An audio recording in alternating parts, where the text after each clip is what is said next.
내가 바보인데 나를 향해서 사람들이 바보라 그러면 굉장히 억울하게 느껴지는 것 같아요. 내가 바보인데도 다른 사람이 나를 바보라 그러면 나는 바보가 아닌데 왜 바보라 그러냐.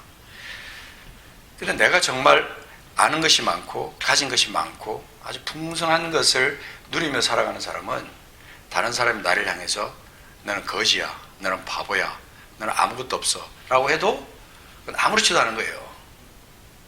그냥 흘려드릴 수 있는 거잖아요. 왜냐하면 나는 이미 모든 것을 가지고 있고 내 속에는 풍성함이 있기 때문에 그런 말들은 내게 아무런 소용이 없는 거라. 오히려 그런 말들을 통해서 나의 자존감을 더 공고하게 해주는 그런 일이 아닐까 그런 생각을 봅니다. 평생을 예수를 믿고 살았는데 뭔가 부족한, 항상 3% 정도, 4% 정도 이렇게 부족한 그런 삶을 계속 살았다고 생각할 때 하나님 나라 갔을 때 우리가 좀 억울할 것 같아요. 내가 왜 이런 삶을 살다 왔을까 그런 생각을 할 것 같아요. 제가 언젠가 하나님 나라를 묵상하다가 하나님의 나라는 도대체 어떤 나라일까? 하나님의 나라는 정사각형의 나라다 이런 생각을 했어요. 정사각형이라는 것이 좀 특별해요. 사실 직사각형, 마름모, 그러니까 찌그러진 모습의 사각형이라 그러면 마름모잖아요. 근데 사각형은 사각형인데 직사각형과 정사각형이 완전히 달라요. 그게 뭐냐면 정사각형은 가로와 세로 그 비율이 똑같아요. 그죠? 그러니까 어디를 갖다 놔도 똑같아요. 크기는 크고 작아질지 모르지만 그 비율 자체는 정확하기 때문에 그게 어떤 찌그러짐이 없는 것이 정사각형이에요. 그래서 정사각형들이 모이면 완벽한 어떤 하나의 형상을 갖다가 구성할 수 있다는 거죠. 그래서 하나님의 나라는 이 정사각형의 나라다. 기도 중에 그런 생각을 딱 하면서 이거 참 어떤 놀라운 어떤 영적 감동이 내게 왔어요. 그러면서 하나님의 나라에 대해서 묵상하다가 어느 날 이거 하나님 나라는 완전한 나라다. 그렇다면 완전함이 우리 성도들에게 나에게 어떻게 적용될 것인가 이런 걸 생각하다가 성경에 여러 군데 하나님은 내가 완전하니 너희도 완전하라 이렇게 주님이 여러 군데 말씀하시잖아요. 그런데 그 중에 한 가지 예가 마태복음 5장 48절에 나오는 말씀 가운데 하늘에 계신 너희 아버지의 온전하신 같이 너희도 온전하라 이 말씀이 있어요. 그 외에도 몇 군데 있습니다만 오늘 이 시간에 이 마태복음 5장 48절 하나만 생각해 봐도 하늘에 계신 너희 아버지의 온전하신 것 같이 너희도 온전하라. 이 온전하심이 뭘까라는 생각해 볼 때 이건 완전한 어떤 그 찌그러짐이 없는 정사각형의 모습이다. 하나님께서 완벽한 모습으로 우리를 사랑하시고 그 사랑의 실체를 예수 그리스도를 통해서 이루심으로 말미암아 우리를 건지셨어요. 지옥에서 어둠에서 우리를 건지셨어요. 그래서 여기 보면 여기에서 그 무엇에서 완전하라고 하냐 보면 그 앞에 구절들을 쭉 보면은 하나님의 사랑, 그 사랑이 어떻게 너희들에게 나타났는가 그것을 말씀하시면서 너희가 이 세상에서 사랑을 할 때 온전한 사랑으로 하라고 주님이 말씀하시는 거예요. 세상 사람들은 세상적인 어떤 삶의 원리로 들어가면요 하나님이 말씀하신 그 완전한 사랑을 할 수가 없어요. 그런데 하나님은 우리에게 이런 어떤 완전함의 세계를 우리가 경험하면서 살라고 말씀하시는 거예요. 오늘 우리가 이 베드로전서 1장에 있는 말씀을 우리가 본문을 잠깐 볼 텐데요. 베드로전서 1장 8절에 있는 말씀 한 절만 잠깐 보겠습니다. 자, 베드로전서 1장 8절 한 절만 딱 봅니다. 예수를 너희가 보지 못하였으나 사랑하는도다.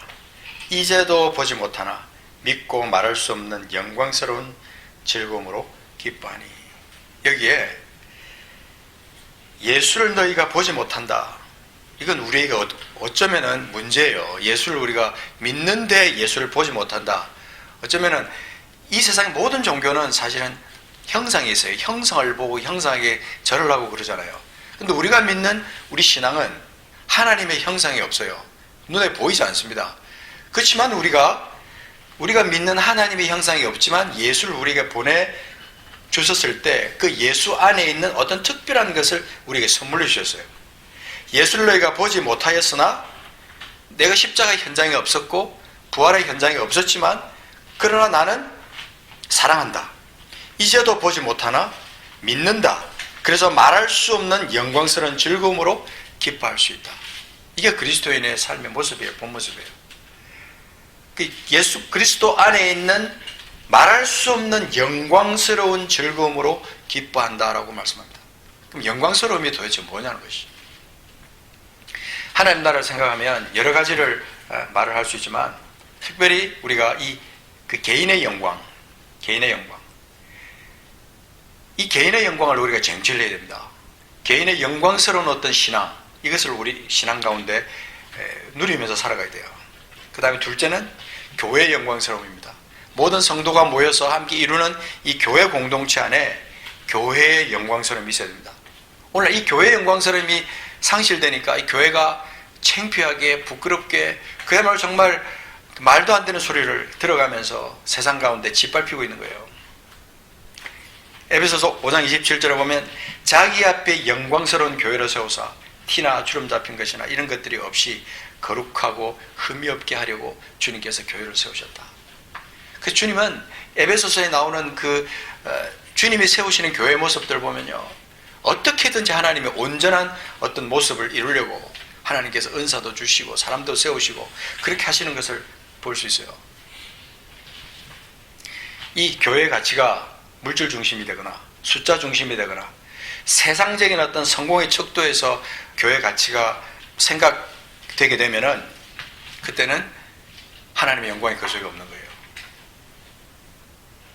우리가 사실 두세 사람이 모인 그 자리가 주님의 교회라고 늘 말하지만 이상하게 두세 사람이 모인 교회를 다니는 사람들은 뭔가 늘 부족한 거예요.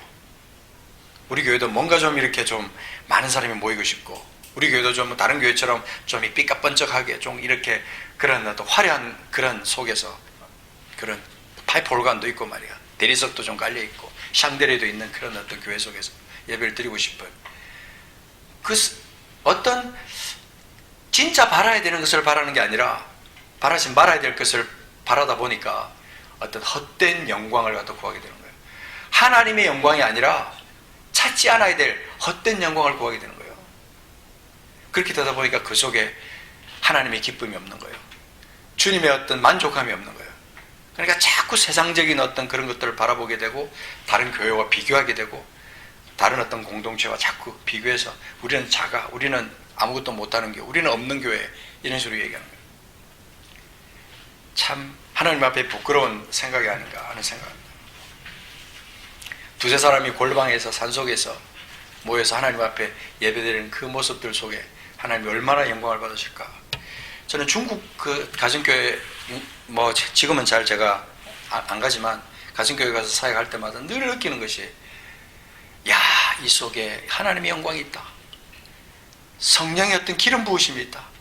성령이 함께 하시는 것이 이 속에 충만하게 느껴지는 그 어떤 풍성함, 갈 때마다 느꼈어요. 지금도 제가 눈을 감고 생각하면 그분들이 뛰면서 찬양하고 그분들 뛰면서 하나님의 영광을 기뻐하는 그런 모습들이 내 속에 지금도 잊혀지지가 않습니다. 우리가 생각해 봐야 됩니다.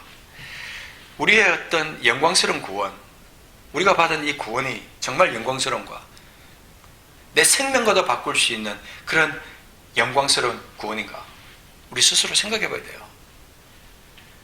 내 신앙의 가치가 도대체 얼마냐는 거예요. 돈으로 바꾼다면 과연 얼마짜리일까? 10,000불짜리? 100,000불짜리? 신앙의 가치가 그 정도밖에 안 되냐는 거예요. 주님이 내게 부어주신 그 영광스러움이 도대체 그 가치가 얼마나 되냐는 거죠. 그 찬송가에 보면은 영광스러운 주를 보라라는 그 찬송이 있어요. 영광스러운 주를 보라. 고난받은 그 모습 승리하고 오실 때에 만민 경배하리라. 보좌 위에 계신 주께 멸관을 드리세 천군천사 소리 높여 주를 찬송하도다. 죄인들이 조롱하며 가시관을 씌웠네. 성도들과 천사들은 주의 이름 높이네. 만민들의 찬송소리 하늘 높이 퍼진다. 하늘 보자 바라보니 기쁨 한량없도다. 후렴에 보면 왕의 왕이 되신 주께 멸류관을 드리세, 왕의 왕이 되신 주께 멸류관을 드리세. 이 찬양의 그 깊은 의미, 담겨있는 깊은 의미를 보면 왕의 왕이 되신 주께 멸류관을 드린다. 그분 영광스러운 그분의 형상을 바라볼 때, 그분의 형상을 내 마음속에 그려볼 때 고난받는 그 모습이지만 승리하고 오시는 그 주님으로 내 마음속에 꽉 차 있는 거예요. 이 세상은 살다 보면요, 고난투성이에요. 사실 조금 편안하다 싶으면 고난이 닥쳐오고, 좀 뭔가 쥐었다 싶으면 다 잃어버리고, 그죠? 인생의 모습이 그런 거예요. 이 영광스러운 이분 하나님, 이 하나님을 우리는 머릿속에 꽉 채우고 내 마음속에 채우고 영으로 꽉 채워야 되는 거예요. 영광은 하나님 존재 전체예요. 그분의 속성 전체예요.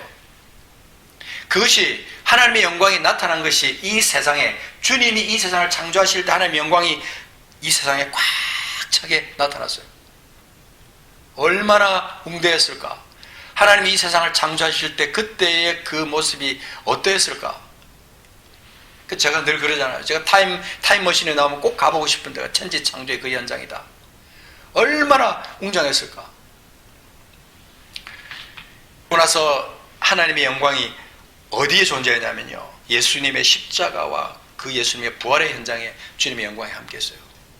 충만하게 임했어요.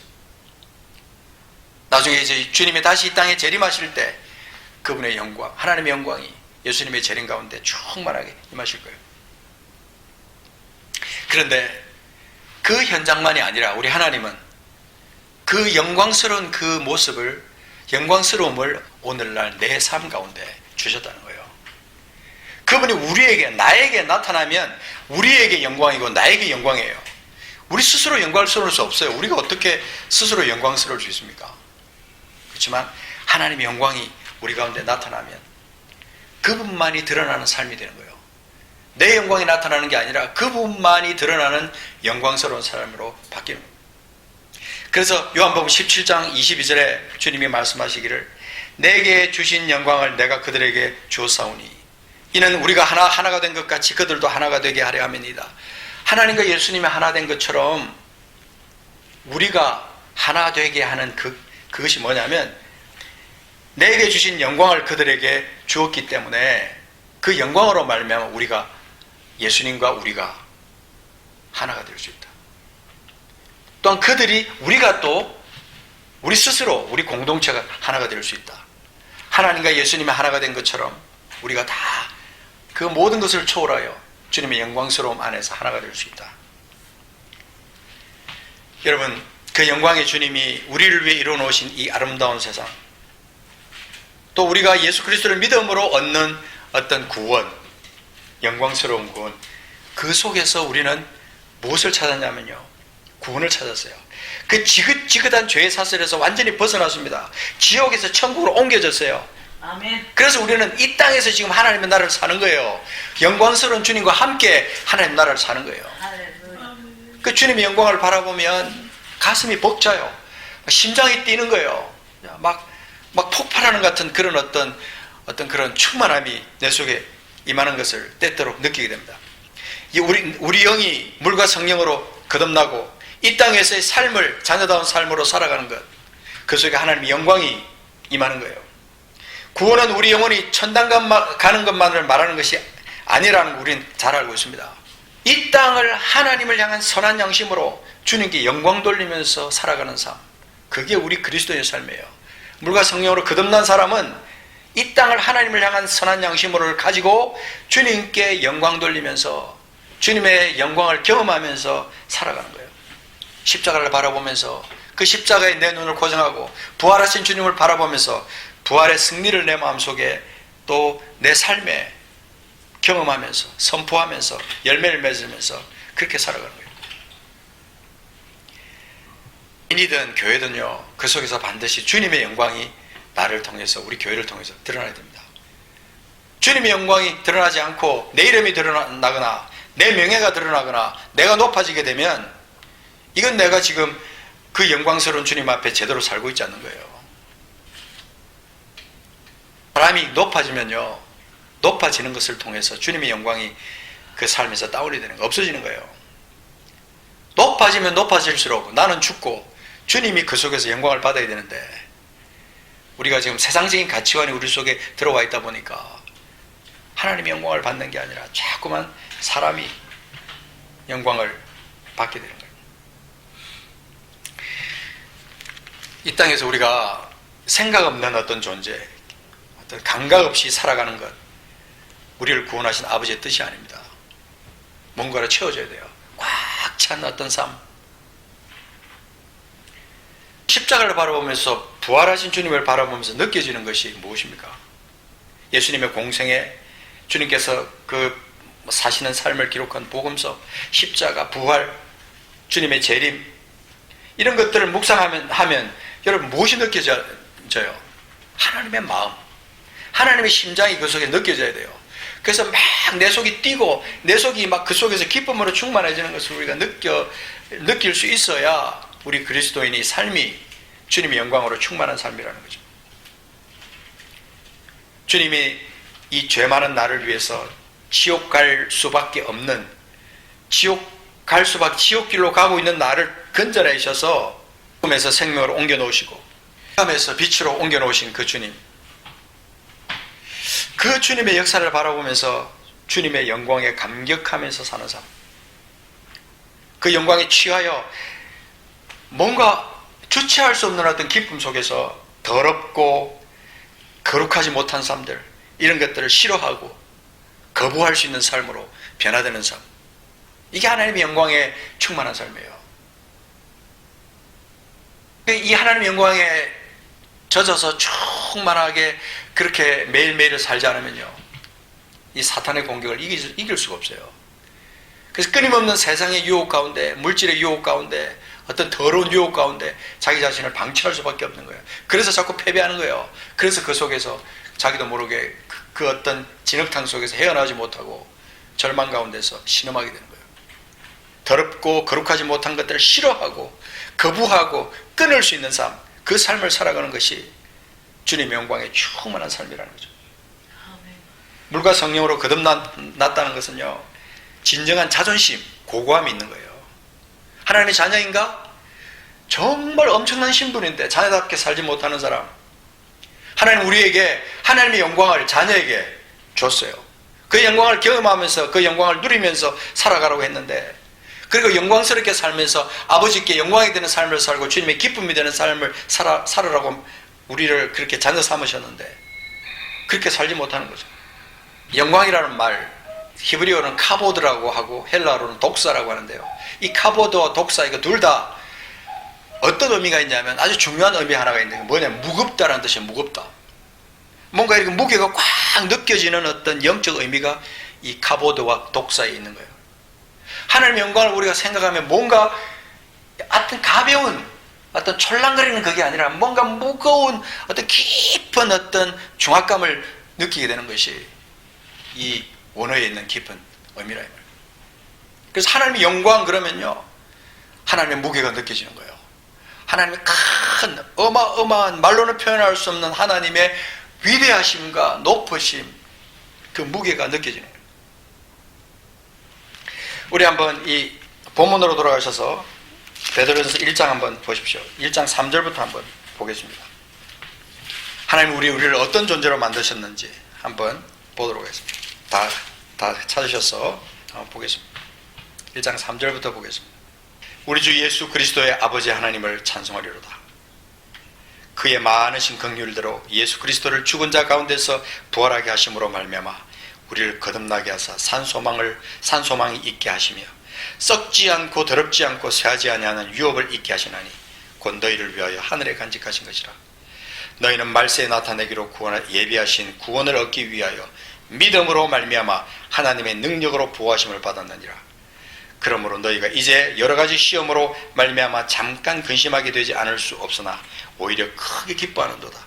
너희 믿음의 확실함은 불로 연단하여도 없어질 것보다 더 귀하여 예수 그리스도께서 나타나실 때에 칭찬과 영광과 존귀를 얻게 할 것이니라.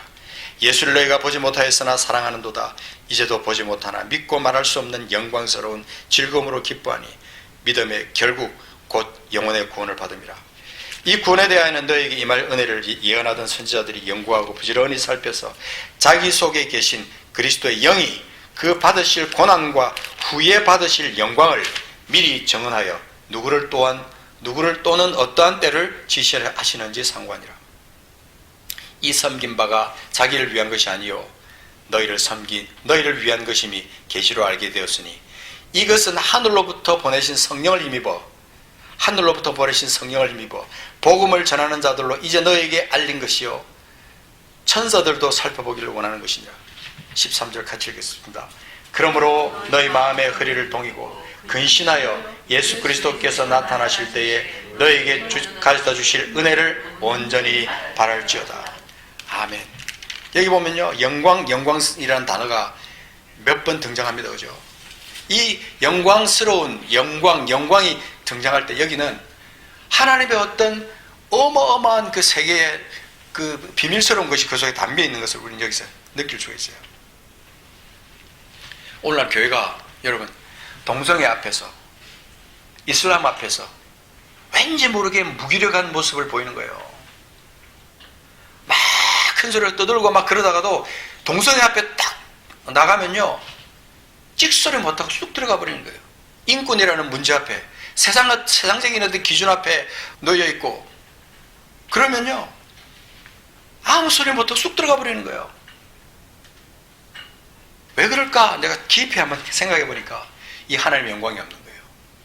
이 그리스도인 가운데, 교회 가운데 이 하나님의 영광이 없는 거예요. 그러니까 그 속에서 자신도 없는 거예요. 반박하고 공격하고 그것을 갖다 대적할 수 있는 어떤 힘이 속에 없는 거예요. 우리 안에 하나님의 영광이 없는 거예요. 우리가 불렀던 찬양 속에 예수로 나의 구주 삼고 성령과 피로 거듭나니 우리가 어떤 상태가 된다고요? 하늘의 영광을 누리도다. 하늘의 영광을 바라보도다. 하늘의 영광을 우리가 예수 그리스도를 우리가 구주로 삼고 나갈 때 그 삶에는 우리를 지탱하는 어떤 힘이 하나 있어요. 그게 뭐냐면 하늘의 영광이에요. 하나님의 영광, 하나님 나라의 영광, 그 풍성한 이 세상의 어떤 것과도 비교할 수 없는 어떤 그런 어마어마한 그것이 우리 속에 있다는 거죠. 하나님 나라를 여러분 누리면서 살아가고 계십니까? 예수 그리스도의 그 구원, 예수 그리스도로 말미암아 우리에게 주어진 구원, 영원한 생명, 이것이 여러분의 것입니까? 과연 그렇다면 우린 지금 어떤 자세로 이 땅을 살아가고 있느냐는 것이죠. 하나님이 우리에게 이 땅 가운데 보여주신 그 영광, 그리고 우리에게도 그것을 맛보게 하신 그 영광, 그 영광스러운 어떤 삶, 그 삶이 우리 성도들에게 주어진 특권이요 또 사명이요 이 땅 가운데 그 영광스러움을 나타내야 되는 어떤 책임이 우리 속에 있는 거예요. 아멘. 내가 가는 곳마다 내가 하는 일마다 나를 통해서 하나님의 영광이 드러나야 되는 거예요. 아멘. 나를 통해서 하나님의 기쁨이 드러나야 되고 하나님의 뜻이 이 땅 가운데 드러나야 되는데 그렇게 되지 못하니까 세상 가운데 부끄러움이 되는 거예요. 계속해서 성도의 이름이 더럽혀지고 교회의 이름이 더럽혀지고 본질이 훼손되는 것을 너무너무 안타깝게 주님이 바라보시지 않을까 그런 생각을 해봅니다. 여러분 끝으로 한번 히브리서에 있는 말씀 잠깐 보겠습니다. 히브리서 10장 14절 보겠습니다. 14절 한 절만 보겠습니다. 여기 보면 주님께서 우리를 위해서 오셔서 단번에 드리신 어떤 희생 제사, 그것을 통해서 어떤 일이 벌어졌는가 14절에 딱 보면 한 절이 너무나 중요하게 우리에게 기록되어 있습니다. 같이 읽어보겠습니다. 10장 14절 시작. 그가 거룩하게 된 자들을 한 번의 제사로 영원히 온전하게 하셨느니라. 할렐루야. 거룩하게 된 자들을, 거룩하게 되기만 해도 영광스러운데 너무너무 소중하고 엄청난데 거룩하게 된 자들을 한 번의 제사로 영원히 온전하게 하셨느니라. 아멘. 이 말씀 제가 읽을 때 막 가슴이 벅차오는 거예요. 너무나 그냥 가슴이 뛰는 거예요.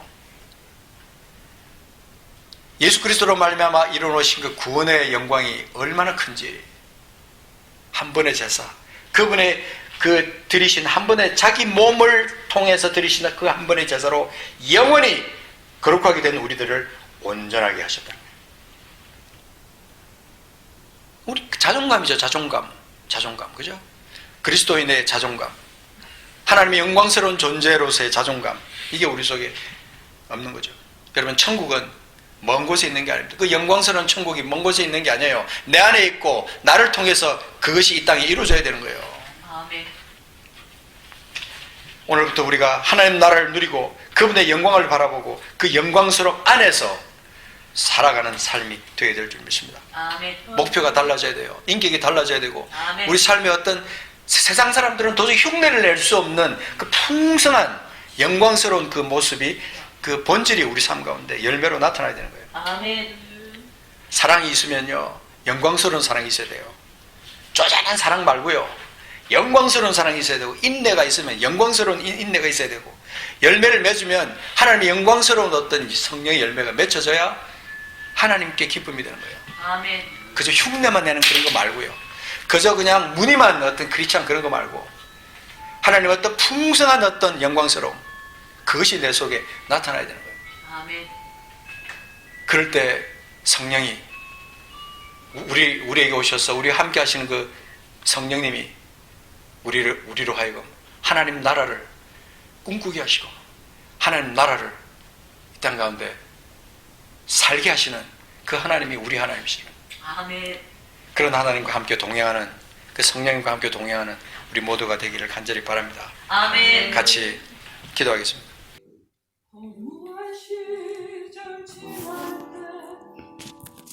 깊은 한숨 내쉴 때 그런 풍경 보시면 단식하는 분이 있네. 고와 같이 너희를